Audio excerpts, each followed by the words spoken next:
इस समय पूरे देश में कांग्रेस और राहुल गांधी दोनों ही देश की राजनीति में अहम किरदार निभा रहे हैं। दोनों ही जोर तोड़ से कोशिश में लगे हुए हैं कि किसी भी तरह से ये इनके प्रकार देश की राजनीति में कब्जा हो जाए।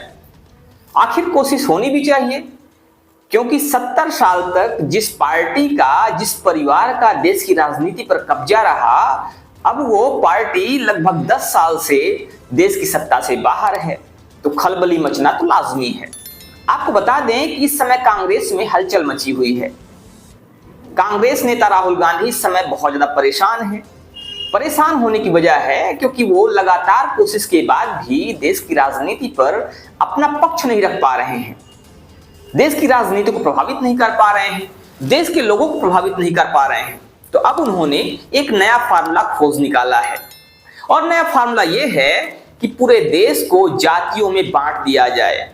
पूरे देश में जातियों की बात की जाए और जातियों की बात करके उनके बीच में फूट डाली जाए।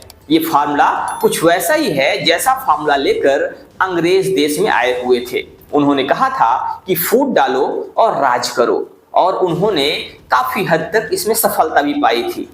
कुछ वैसा ही फार्मूला इस समय राहुल गांधी के पार्टी में देखने को मिल रहा है, राहुल गांधी के पार्टी की विचारधारा में देखने को मिल रहा है।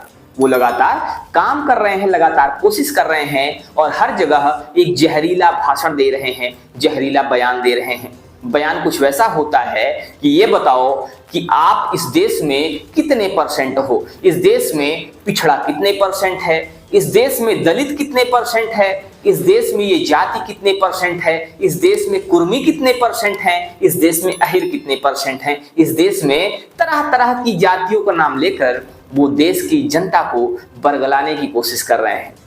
मैं आपसे पूछता हूं, 200 सबसे, आपसे पूछूंगा मौर्य जी, 200 सबसे बड़ी कंपनियां हिंदुस्तान में, अदानी वाली, अंबानी वाली, टाटा वाली, बिरला वाली, सुने होंगे नाम आपने। आगे पीछे देखो, नाम दिख जाएंगे। मुझे बताओ मौर्य जी, इन 200 कंपनियों के मालिकों की लिस्ट में मौर्य जात के कितने लोग हैं, बताओ। कोई नहीं है सर। भाई और बहनों, मौर्य जात का कोई नहीं है। चलो बताओ भैया, यादव कितने? कोई नहीं है। बताओ पासी कितने? कोई नहीं है सर। जाटव कितने? कोई नहीं है। आदिवासी कितने? कोई नहीं है सर। कुर्मी कितने? कोई नहीं है सर। लोधी कितने? कोई नहीं है। भाई और बहनों, 50% आपकी आबादी है। 200 सबसे बड़ी कंपनियों के मालिक में ना एक ओबीसी, ना दलित, ना एक आदिवासी। अब मौर्य जी मुझे कहेंगे, देखो भैया, मैं मालिक नहीं बनना चाहता, मैं तो मैनेजमेंट में जाना चाहता हूं। तो बताओ मौर्य जी, 200 सबसे बड़ी कंपनियों के सीनियर मैनेजमेंट में आपके कितने लोग? कोई नहीं है सर। जोर से बोलो। कोई नहीं है। कोई नहीं है। तो मैनेजमेंट में कोई नहीं, मालिकों में कोई नहीं। 73% आबादी का हिंदुस्तान की सबसे बड़ी 200 कंपनियों में कोई नहीं। अब भैया मौर्य जी बताओ, प्राइवेट अस्पतालों के मालिकों में से मौर्य कितने? मुझे किसी का पता नहीं है। कोई नहीं। मैंने लिस्ट निकाली है, कोई नहीं। अब बताओ, प्राइवेट यूनिवर्सिटी कॉलेजेस के मालिक में 73% के कितने? कोई भी नहीं। अच्छा बताओ, हाई कोर्ट में 650 हाई कोर्ट जज है, उनमें से बता दो मौर्य कितने? एक भी नहीं है।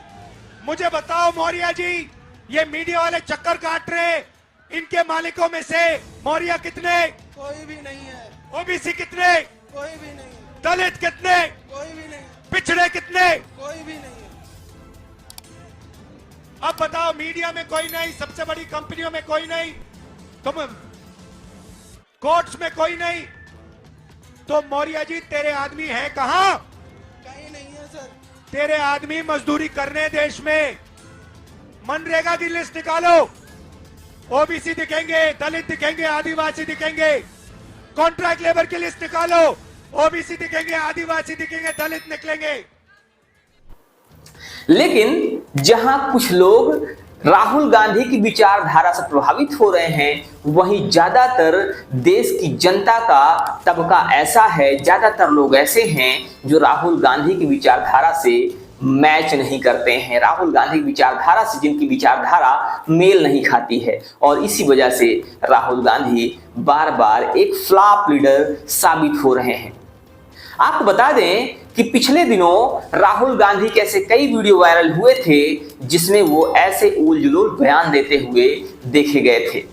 इस समय पूरे देश की राजनीति की बात करें तो पूरे देश की राजनीति ही जातियों पर आधारित हो गई है। लेकिन आपको एक बात बता दें कि जिस जाति की बात करके राजनेता देश की सत्ता पर काबिज होना चाहते हैं, उस देश के राजनेताओं की असलियत ये है कि वो कहीं ना कहीं अपना विकास तो कर ले रहे हैं, लेकिन जिन जातियों के ऊपर सवार होकर वो शीर्ष पर पहुंचते हैं, जिन जातियों के ऊपर सवार होकर, जिन जातियों के शीर्ष पर सवार होकर वो राजसत्ता का स्वाद चखने की कोशिश करते हैं, वो जातियां अपनी पुरानी जगह पर जस का तस बनी रह जाती हैं, उन्हें कुछ भी हासिल नहीं होता है।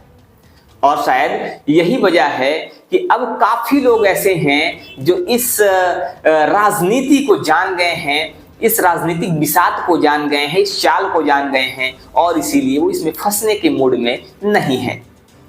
राहुल गांधी का एक वीडियो, राहुल गांधी के पार्टी के एक नेता का वीडियो इसमें वायरल हो रहा है, जिन्हें कन्हैया कुमार के नाम से जाना जाता है। मोदी को आपने जनरल कायर कह दिया, अभी तोता ज्योतिषी बता दिया, रावण कह दिया, मोदी माता है। आपने इशारों में कहा कि ऐसे अगर वो भविष्य है तो अमिता और दक्षिणा में ही बात की भैया जिंदाबाद। जी हाँ, ये वही कन्हैया कुमार हैं जिन्होंने एक समय नारा दिया था कि भारत तेरे टुकड़े होंगे इंशाअल्लाह इंशाअल्लाह। ये बयान उस समय काफी चर्चा में आया था, काफी ज्यादा वायरल हुआ था, और उसके बाद से कन्हैया कुमार को लेकर काफी ज्यादा चारों तरफ बातें भी हुई थी। तरह तरह के लोगों ने इनको लेकर तरह तरह की बातें की थी। कुछ लोग ऐसे थे जो इनके समर्थन में थे, वहीं ज्यादातर लोग ऐसे थे जो इनके विरोध में थे। अब वही कन्हैया कुमार दिल्ली से एक अहम पार्टी से चुनावी मैदान में उतारे गए हैं, लेकिन इनका राजनीतिक स्तर क्या है, इनके समर्थकों का राजनीतिक स्तर क्या है, वो देखने की जरूरत है और सभी को देखना चाहिए। देश का वो प्रधानमंत्री जिसे 140 करोड़ जनता ने चुनकर संसद भवन भेजा हुआ है और देश का प्रधानमंत्री बनाया हुआ है, उस प्रधानमंत्री को लेकर इनकी बातें कैसी होती हैं वो आप सभी को सुनना चाहिए। शायद वो बातें हम आपको सुना भी ना पाए, शायद वो बातें आप तक अगर पहुंचे तो आपको भी अच्छी ना लगे, और शायद किसी भी ऐसे व्यक्ति को जिसके अंदर सेंस है, जिसके अंदर इंसानियत है, जिसके अंदर सदाचार है, जिसके अंदर शिष्टाचार है, उस व्यक्ति को वो बातें बिल्कुल भी रास नहीं आएगी।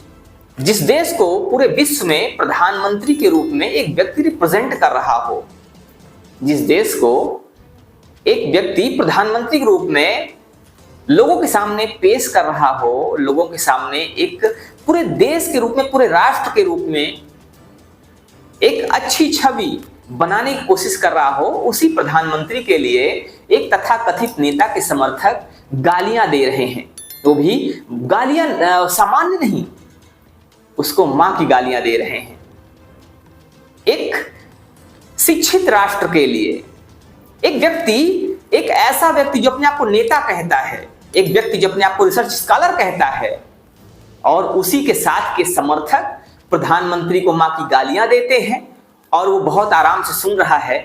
उसने इतनी भी जहमत उठाना ठीक नहीं समझा कि एक राष्ट्र का प्रधानमंत्री जो होता है वो किसी एक व्यक्ति का प्रधानमंत्री नहीं होता है, पूरे देश का प्रधानमंत्री होता है, और उसके प्रति अपशब्द कहना पूरे राष्ट्र का अपमान होता है।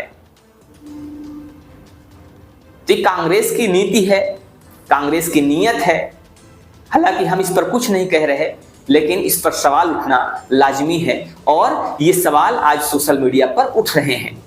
सोशल मीडिया एक्स पर अलग अलग लोग अलग अलग तरह की राय दे रहे हैं। खैर, इस पर आपकी क्या राय है आप हमें जरूर बताइएगा। बने रहिए हमारे साथ खबरों के अपडेट के लिए और देखते रहिए आपका अपना चैनल अखंड भारत आज तक न्यूज। जय हिंद, जय भारत।